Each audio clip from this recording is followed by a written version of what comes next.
for voting for Hermetics, because I want to say I probably have spent lifetimes reading and understanding the Hermetics, and so any chance I get to talk about it, I feel it's a blessing in disguise, and I feel I can sharpen my own mind with the rich knowledge that the Hermetics has to offer. And hi, I'm so glad you guys joined. So I'll start off with this one quote that I absolutely love. And it says, "The lips of wisdom are closed except to the ears of understanding." So the ears of understanding. So the lips of wisdom are closed except to the ears of understanding. Now, so, right here in this like one statement, it kind of like goes over this other statement that says that when the student is ready, the teacher appears. And likewise, when the teacher is ready, the student will appear.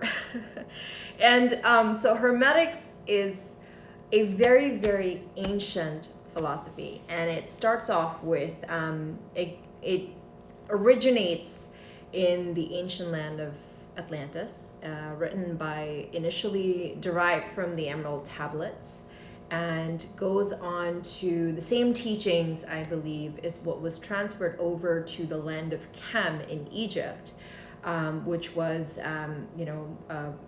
so stated as written by Hermes the Great, which to me was none other than another incarnation of Thoth.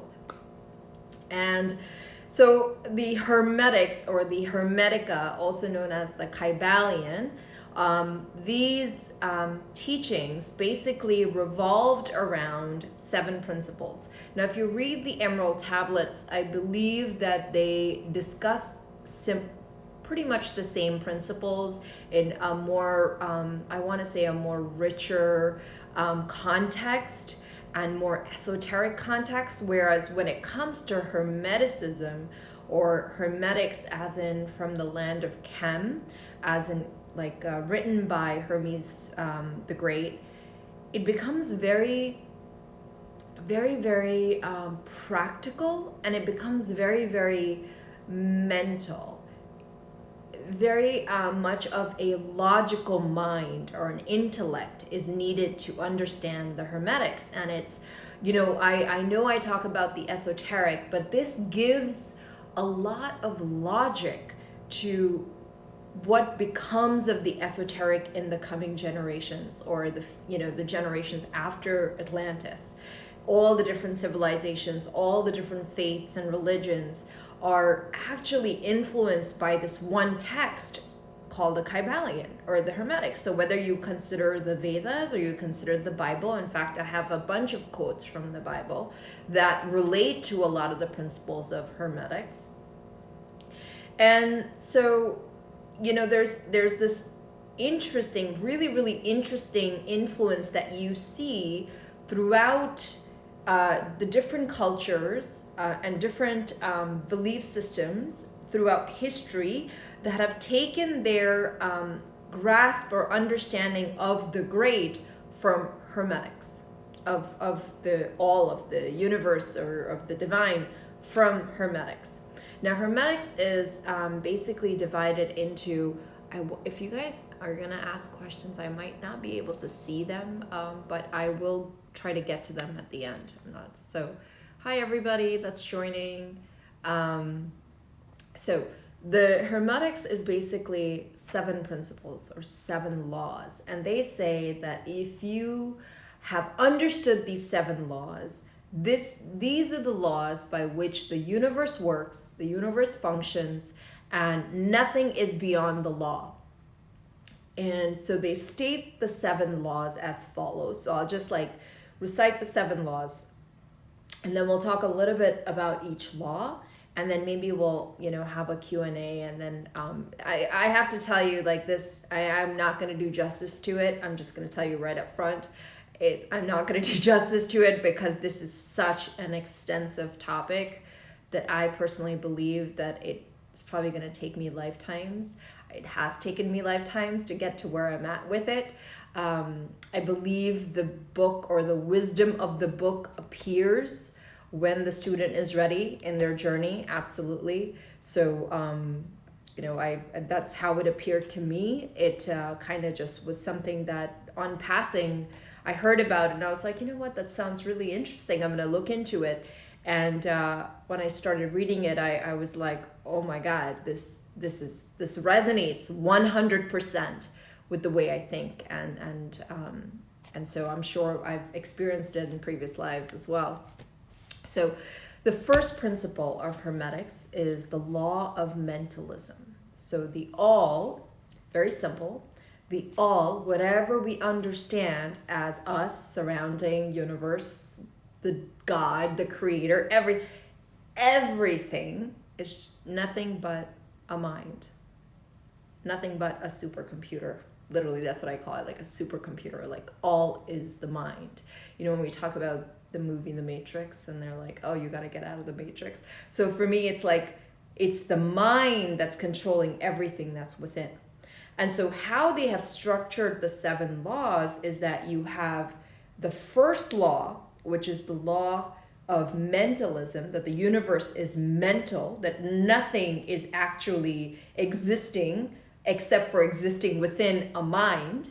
So even though it's a part of the mind is a lot more bigger than what you see within it. So so when you think about the this concept, you have the all that is the mind, and the remaining 6 principles that comes after the first principle, they fall within the mind. So the other 6 laws come within the first law, which is the all is the mind. So the next law comes in as the law of correspondence, which basically says, as above, so below, as below, so above, which means that whatever you feel or think on the inside is what you're going to get on the outside. And whatever you're seeing on the outside is because that is what you're feeling or thinking on the inside. So that's like the law of correspondence in a nutshell. But there's a lot more to it, because when you start with the law of mentalism, thinking that the all is the mind, that means pretty much what your thought or your imagination is repeatedly creating your world. So like in the Bible, it says, God said, let there be light. And he thought of the light, and he spoke it, and there was light. So it was pretty much a thought that created the world. So God made man in the image of himself. So he thought of himself and he made God. So first there was a thought of a creation, and then the creation presented itself. So it really puts a lot of emphasis on the power of the mind, the power of thought. So it's, so that's how, like, even in the Vedas, there's a book called the Shiva Sankalpa Suktam, which is basically a aspect of the Vedas where they discuss the power of this wonderful mind. So it's like a short book. I actually have it. Maybe we'll talk about it one time. But every verse of it, at the end of it, oh, you wonderful, beautiful mind, can you just keep me engaged in your service at all times? So remember when I said, like, who am I? Why am I here? What am I doing? It's like that check-in with the mind, like, I'm still talking to you. You're still there with me. Yes, I'm connected to the supercomputer. I'm not, like, lost in the matrix. I think that's really awesome how the law of mentalism can be looked at in various different ways.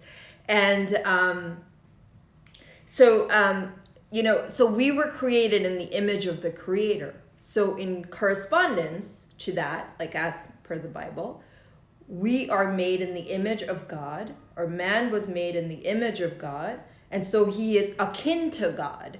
And so if he realizes that if one once man realizes that his potential is that of a god, and this is exactly what I was talking about with the yugas, you know, in the initial discussions when we talked about Satya Yuga and Kali Yuga and the different yugas and how man had so much more power. He was like a god, like the Greek gods and the Roman gods and the, you know, and we had like Atlantean souls that were very, you know, insightful, had powers.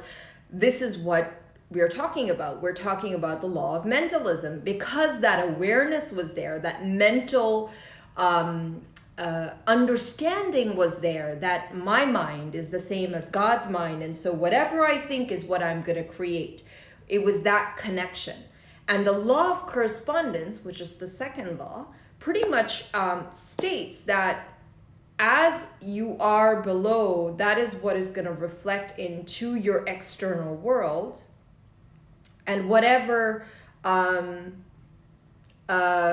you are external, whatever is happening external to you is going to be something that is a part of your mind. And so if you don't like what is something external to you, what you have to do is switch around what is going on internally within your mind. So I thought that was really, I mean, the first two principles just bang on, like, you know, they're just like my favorite. And then after that, of course, like, you know, they're really cool ways, like as you study these principles and go deeper and deeper into them, you start to apply them into your day-to-day lives, and you start to apply them and kind of see like, okay, well, where does, and this is what I do, I kind of like, you know, at the end of the day in my journal, I kind of go down the list, and we'll go down, you know, all the 7 principles, but just starting with the law of mentalism and the law of correspondence, I would go and check on the things that I had seen in my external reality, and then kind of come back and write down what didn't resonate with me at that point, and ask myself, did it polarize me, or did it make me feel a certain way, and would I like to change it? And so how can I change it? And it can be changed. Is there a thought in me that has reflected itself in my external reality? And it's a really cool mental exercise that you can do. And I find that to be really useful, like just at the end of the day, kind of sitting and writing down, you know, based on these 7 laws, like your thoughts and how your day evolved with these 7 principles. So we talked about mentalism, we talked about correspondence. Now the next law comes in is the law of vibration, and I absolutely love vibration. So the law of vibration is that everything moves, everything vibrates. Now I think like when I started, you know, I guess in this journey, like reading the Hermetics again, I realized that the law of vibration holds a lot of power, like a lot of power. And especially like, you know, when we talk about energy and we talk about Tantra yoga and we talk about like empowering your mind and energizing your body and being able to, you know, kind of hold like this sense of,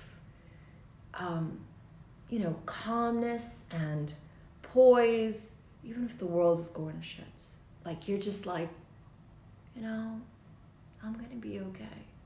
And to me, that way of being is a vibration. It's like you're vibrating at a certain level that your thoughts are and vibration, when I say vibration, it's like your thoughts are at a certain vibration that is unhindered by the vibration that is in your surrounding. So the surrounding energy is not able to kind of like, it's like you're, you know, it's like imagine like this hummingbird just like moving, and there's like things that are trying to like dart at her, but she's moving so at such a high vibration that it's not going to hit her because she's, you know, she's like, it bounces off, like she's moving so like in such a high vibe.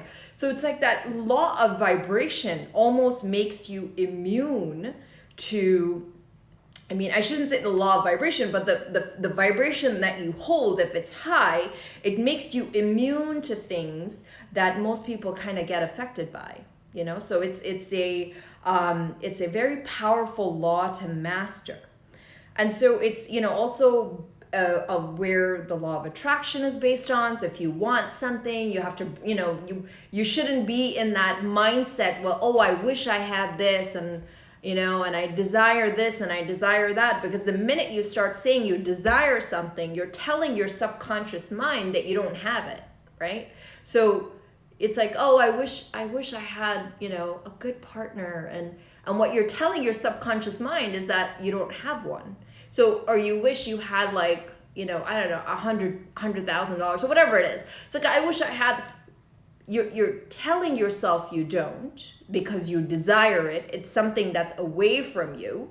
So you're almost, it's like your subconscious mind, which according to Hermetics is basically your is what is within. So as within, so without, like the law of correspondence. Within is your subconscious mind, and if your subconscious mind is programmed with the thoughts that you don't have this and you don't have that and you desire this because you don't have it, that is what your reality is going to project. So it's basically you are starting to create your reality with the negative thoughts that you're holding, and that is pretty much like and it is all based on the vibration that you're holding, because you're refusing to kind of go beyond and kind of say, you know what is it that I'm going to feel when I have what I'm seeking?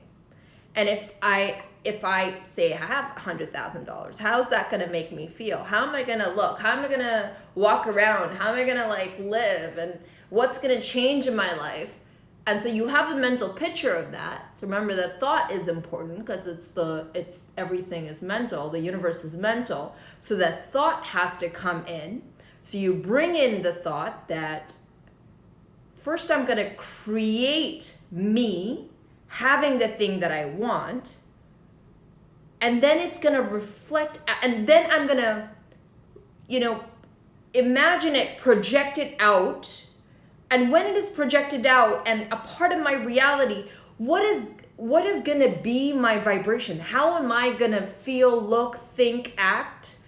And I'm going to try to hold that vibration within me right now. I'm going to try to be that person that I'm seeking to be like once I have the 100,000. I'm going to be that person now. So as soon as we shift that vibration, we're like applying the law of vibration. We're utilizing or mastering the law of vibration, and that is like a you know, and it's like a mental exercise. Like you're constantly engaging with your mind. It's all the mental work. It's like constantly having that conversation with your mind, that journaling where you're just like writing a letter to your mind. That's what I do. I like write a letter to my mind. It's kind of really neat to do that. To write a letter to your mind. So, dear mind, this is what I saw today, and this is what's okay, and this is what's not okay, and this is what I would like to change. But then what was it in my mind that caused this to present in my reality? And so, you know, people who work with, you know, the ability to manifest with a thought, every single one of us has that capability to manifest with a, totally, try it out. Sometimes the vibes come from within and without. My mind writes to me too. Totally. Yeah, I completely agree. It's like an internal dialogue. You know, it's like you're almost creating this relationship with yourself. You know, by and it's like and believe it or not, it talks back. I've noticed it to talk back for sure. I don't know if you watched that video on YouTube. I posted on the angelic realm and angels. And to me, I know it's an esoteric concept, but I do believe that they exist. I do believe the reason why we're not able to physically see them is because they are vibrating at a certain frequency. So Yes, Atlantean souls have an origin from Sirius, which is a star system where a lot of the angelic beings are from. But either ways, the ones that are not in the physical realm are not in the physical realm because their vibration is such that they are vibrating close to the vibration of the all, or the spirit, which is extremely high. And that's why we're not able to see the spirit, or we're not able to see the all. We're just imagining that the all encompasses everything. But the reason is that as the vibration of the all drops, it becomes denser and denser and denser until it becomes a physical body or a physical matter. So it's like from a thought, the vibration is extremely high. It's like extremely, like at a place where the molecules are vibrating so high that you can't see it with a physical eye. But over time, by constantly being in that state of imagining what you desire, it's kind of like an artist, right? So the artist would have an imagination first, and then he's gonna start to draw it, and eventually it's gonna come out on his artwork, on his paper. Same thing like as an author or a writer. He's probably gonna imagine the story, and as he's imagining, he's gonna be writing it. So it's gonna take from a vibration of a thought down to putting it into words is like dense matter. It becomes a book eventually. And so the thought becomes a book eventually. And that is nothing but applying the Hermetic principles, where the thought comes in, the correspondence comes in, the vibration comes in, and eventually you're so engrossed in what you do that it actually becomes an extension of you. It becomes a book. That's another physical item as an extension of you. So it's it's, believe it or not, this, it is called mental alchemy, but to a great extent, a lot of people we know, or even us, we're mental alchemists when we're able to create something based on a thought. So whether it's a paper, say I'm writing a research paper, or you're doing artwork or writing a book, it's mental alchemy. So we're getting from that mental state down to putting it down on a book. And vibration is also important, because when you think about energy, right? So when I deal with, say, healing or any type of activity, it's like every thought carries a certain vibration.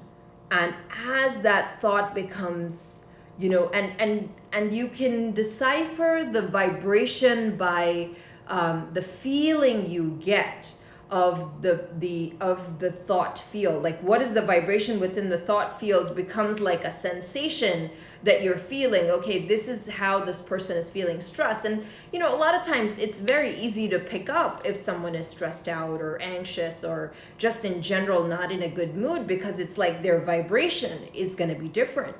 And you're going to be able to know as soon as you walk into the room, okay, there's a big elephant in the room and I'm like not feeling good about it. So it's like you're going to have that feeling. You're going to know, because their vibratory field is connecting with yours.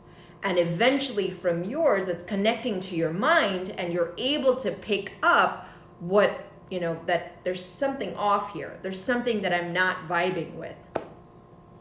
And so, it's really cool, the law of vibration, how it plays out into our lives in so many different ways. Now, the next law comes to the law of polarization. Now, the law of polarization is basically, it's like everything is dual. So there is a right, wrong, there's a good, bad, there's a light, dark.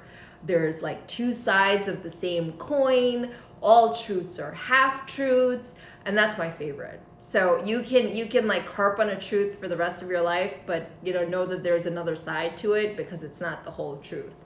And I like that, because you can be stuck on a thought. You can be rigid about a certain way of doing things until you realize that unless you're flexible about it, there's going to be something that life throws at you to kind of make you think that, think again, or try again, or expand your mind to try other ways of doing the same thing. So life's always going to have a freaking way to test you for that, for sure. So polarization, the law of polarization is basically that things are dual in nature. Everything is dual in nature, and that is the law. It's one of the laws of nature, that it's going to be good, bad, right, wrong, positive, negative. There's poles always. So how do you master a pole? Is you imagine like something comes at you that is making you feel a certain way. It's polarizing you. There's an event that happens that makes you kind of be like, it's making me angry. I don't like it. I'm going into this meeting and I don't need to hear this right now. This freaked me out. I heard this on the radio and I don't like this, So it's important at that very point in time to kind of take a step back and really just go back to the thought, right? So immediately go back to the thought. So the law one, the all is the mind. So you go back to your mental conversation, I want to say. It's like that, the internal dialogue, and see how you can shift how you're feeling by altering your vibration, by shifting it towards something that's how can I see the other side of this truth? What is the benefit? What is the positive side that I can see out of this miserable situation? I'll get a day off. Maybe I'll do this tomorrow. Maybe I'll, it's about, it's called transmutation. So it's, transmutation is an alchemical word in which, earlier day alchemists used to use the concept of transmutation to change various different metals into gold. So you can imagine this is a type of converting into gold, right? So you have a misfortune that you heard about, but you are using the ability of mental alchemy to convert it into something positive. So you're creating gold, it's like alchemy.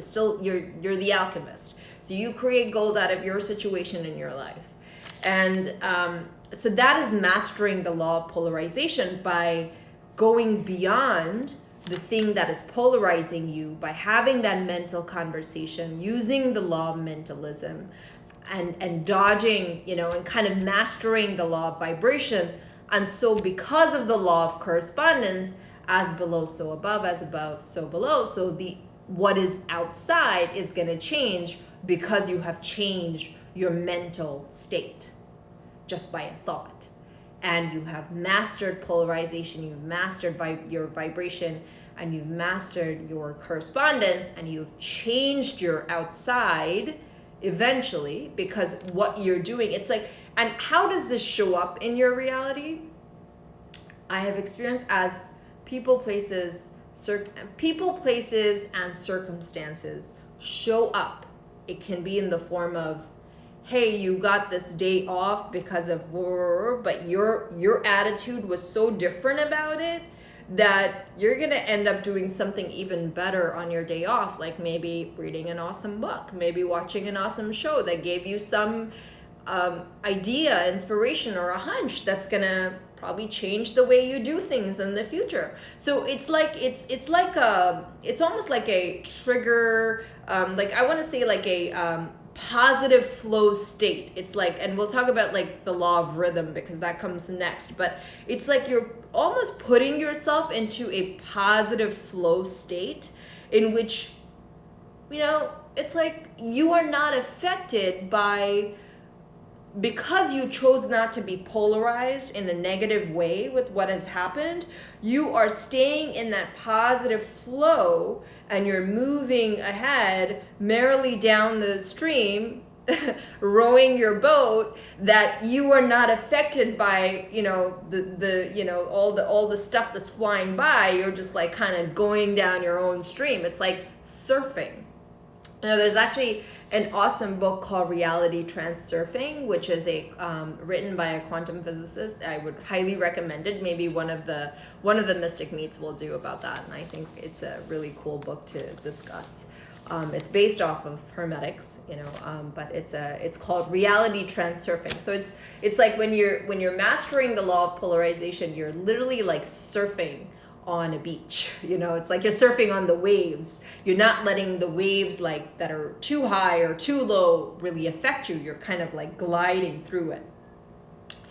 The next is the law of rhythm, and the law of rhythm is like a pendulum. I think of it like the swing of the pendulum to the left is equal to the swing of the pendulum to the right, and that is the law of rhythm.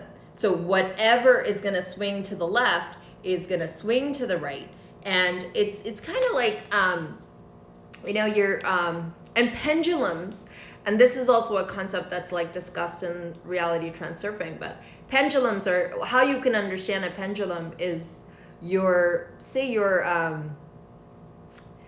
in like a busy cafeteria and everybody at work is having lunch there, and there are a group of people that are having like this heated debate on a topic that is really polarizing. So you can see two extremes of people, and they're like arguing over, say, politics, and they're just like so emotional about it and so charged, and you kind of see that, and you're almost like, I'm going to take a detour and I'm going to walk this way. So you're avoiding a pendulum. You're avoiding that polarization. So you go in and you're like, I don't agree with those thoughts, and you start like reacting, and you're like, that is, you're actually swinging with the pendulum. Then you're kind of like taking back and forth and back and forth. So you want to avoid. That's like mastering the law of rhythm, is like you want to avoid looping onto a pendulum and going back and forth. You kind of want to take the detour and not react, but just say, you know what, I'll catch you guys later. And you kind of like go down your own merry little way, and you're avoiding that pendulum, because once you get polarized, once you get emotional and you're reacting, guess what? You're latching on the pendulum and you're swinging with them. So you're really not making any movement forward. You're just kind of like holding on to the pendulum and you're swinging. So kind of like, it's interesting because, and the pendulum presents in life in various different ways. Like it could be just simple as a conversation with somebody that is starting to take a little tense route, and you're starting to kind of feel that this is getting like, we're going to start having an argument. We're not agreeing on something, and it's starting to polarize the situation, and you start feeling it. And the minute you start feeling it, if you can somehow switch the topic or just say something positive and just say, I love your dress today. Oh my God, where'd you get it from? Boom. It's like, it just dissipates the energy. That pendulum gains charge whenever there's a lot of reactivity. So when there are a lot of people getting really like stressed and anxious and like, how could you say this to me? Blah, blah, blah, blah, blah. Boom. Like, it's like everybody on Twitter, oh God. And it's like one tweet from the president and the whole world's like, arr! So that is like a pendulum. So if you get caught in that pendulum, you're swinging. And then guess what? You're not getting half the work you wanted to get done. Like, it's not happening. So it's important to be aware of the pendulum. It's important to know. And it's like practice, right? So it's like you start having that internal dialogue. You start having that inner conversation, and you slowly start to have that connection with your inner voice. And when you start having that connection with your inner voice, you are able to say, okay, well, you need to get out of this situation. This is not going to benefit you. And you will know what to do. It's like your higher guidance or your higher self or your intuitive guidance that's coming from the all is going to speak to you, and it'll guide you to do the right thing. And, and then after the law of rhythm comes the law of cause and effect. So the law of cause and effect is basically the fact that there is always a reason why something happens. There's no chance in life. There's always a reason that why people, or why situations, people, places, circumstances, and situations show up in our lives. It is never by coincidence or chance. It is always because of something that is a part of the law. So there is a cause and there is an effect. And the Hermeticists, or the mental alchemists as they are called, are those that always stay at the cause. They are never at the effect of things. So what that means is, it goes back to the law of rhythm. You are not gonna react or respond right away. You're gonna take a step back and kind of take an alternative path, so you're not swinging with the pendulum. Because the minute you start swinging, you're at the effect. Because the effect of the pendulum is chaos. So Carl Jung, who's the really intellectual psychologist, he stated that there is a certain divine order in chaos, but only for those who are ready to see it. So when you're able to see the divine order in chaos, that already means that you are able to see from a higher perspective. You're able to see that there is more to this craziness, and you're able to kind of go the roundabout way and avoid the pendulums and avoid the polarization, raise your vibration, and eventually reflect that in your reality, and you're vibrating at a really, really high state at that point. The last law is the law of gender. And the law of gender is basically talks about that everything in the universe has a masculine and a feminine. And when I say it's not male or female, every male will have both masculine and feminine. Every female will have both masculine and feminine. And so feminine is love and kind of having inspiration and being in the present moment, whereas masculine is more like driven and reliant and having logic and intellect and moving forward towards the future. So it's like we all have these elements, and it's very important to master all of these elements in order to create. Now, even in Tantra, even in our Tantric philosophy, which I believe is very much a part of Hermetics, or Hermetics influenced a lot of Tantra, it discusses the power within sexual energy. And so that's why conserving sexual energy is, on a physical level, is a very powerful tool to create, as well as at a mental level, because there you have, when you have mastered the masculine and feminine principles, you're able to use mental alchemy to convert the state of a thought into what is matter, or convert a thought into a thing that's a solid object. And it's kind of like in the Bible it says that the Garden of Eden is your in the Bible the Garden of Eden represents your subconscious mind, and the apple represents fear.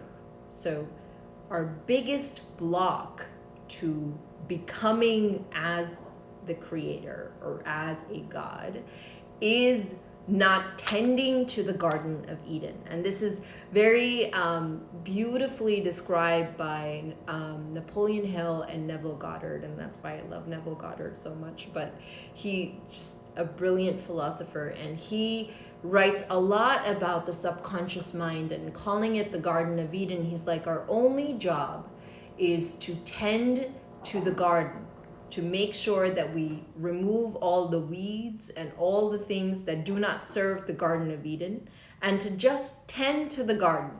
Because once we are tending to the Garden of Eden, we are able to commune with the creator, like as a direct flow, and create as the creator. And so the forbidden fruit is really the fear. You know, it's really not to bite into the fear or give into the fear. And they're basically, you know, the Napoleon Hill discusses in his philosophy of, you know, there's a book called Think and Grow Rich, and he talks about the 6 main fears of man. And he talks about the fear of poverty, the fear of criticism, the fear of old age, the fear of loss of a loved one, and the fear of death. And these are the 6 major fears that most people deal with.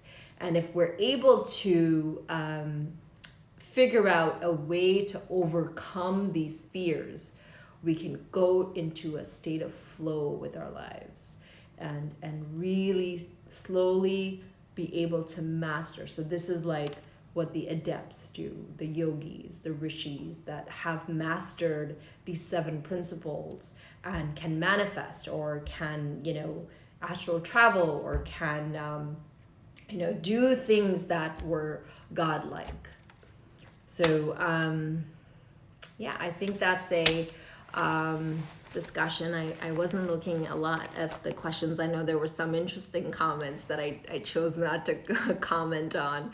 But do you guys have any questions or any feedback, anything that you guys want to discuss? Actually, next week, there's someone from the Theosophical Society that reached out and might be a part of the discussion next week, which will be interesting. I try not to be a part of any societies because I don't do well with one school of thought at all. I like to be free in my mind, and I'm very much a mentalist, like very, very much a mentalist, and I don't like to be conformed into any one way. How do you tune your own frequency? I think the frequency tuning is what is a big part of the yogic path, you know, especially yamas and niyamas of yoga. If you ever get a chance to read about them, they basically talk about principles that govern your conduct with yourself and your conduct in your surroundings. And they talk about certain ways of, I want to say like certain ways of life that will over time help you raise up to a certain vibration. It helps you purify your thought, helps you purify your actions.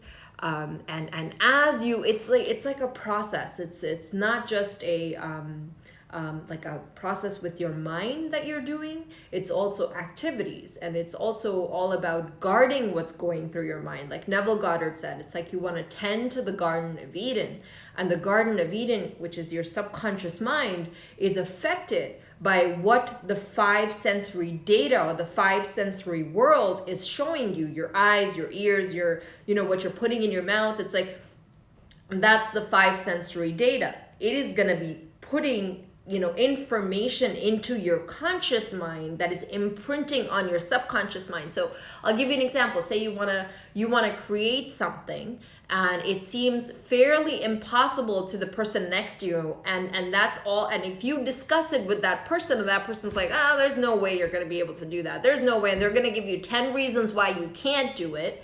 But here's the thing. It's very important you realize quickly what you're tuning into. So if you're tuning into information that does not serve what you're trying to achieve, it's best to tune out of that information. And that is why I always say it's like a conscious choice that we have to make on a regular basis, what we're tuning into. So the more you're tuning into things that don't seem like they're in alignment with who you are as a person, or who you believe you are as a person, or what you would like to see in your world, if the external reality is not in alignment with it, it's very important to tune out and tune into something consciously that is in alignment with you, because that is how you will continue to raise your frequency instead of getting, buying into the fear. or buying into things that are not in alignment with you. It's a process. I think we all do this. I know many times I catch myself kind of pulling myself back, like, okay, I'm not gonna be a part of that conversation. I'm gonna do me, like you do you, you know? And it's like a process. It's like, I'm telling you, I've been studying Hermetics for like thousands of years. It's like you still study it because there's so much to learn, so much to practice with Hermetics. And you see it in your day-to-day lives. You really do. Totally. Yeah, and I think it's very important to continue to remain a student. You know? Like I feel like I'm you can never know enough. You can never know enough. And as long as you continue to remain a student, that humble student of life, you'll be amazed. You're going to be learning something new every day.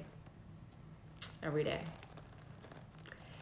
So I hope this was a good discussion for you guys, and I hope you guys enjoyed it. Next week I'll try to get the person from the Theosophical Society, if they have the time to kind of do a discussion with us, we'll do that. And I did do, by the way, I'm glad it resonated. I did do a video on the Merkaba, and I put it up on YouTube. So if you guys wanna, is that you, Antonio? That's so awesome. Oh, thanks, William. And I did put, like, if you get a chance, definitely watch the video of the Merkaba. And I did put that up. I'm sorry, it's always, it takes me a little while before I get everything done. But I'm really enjoying this. So I love it because it gives me a reason to talk about things that I love, and and just be me, which is awesome. So I'm glad you guys resonate with it. I hope you guys have an amazing week ahead. Next week, I'll try to hone down a good topic to kind of talk about. And in the meantime, if you guys stay awesome, and we'll be in touch. All right? Okay, you guys have an awesome night. Thank you so much. Love you all. Take care. Good night.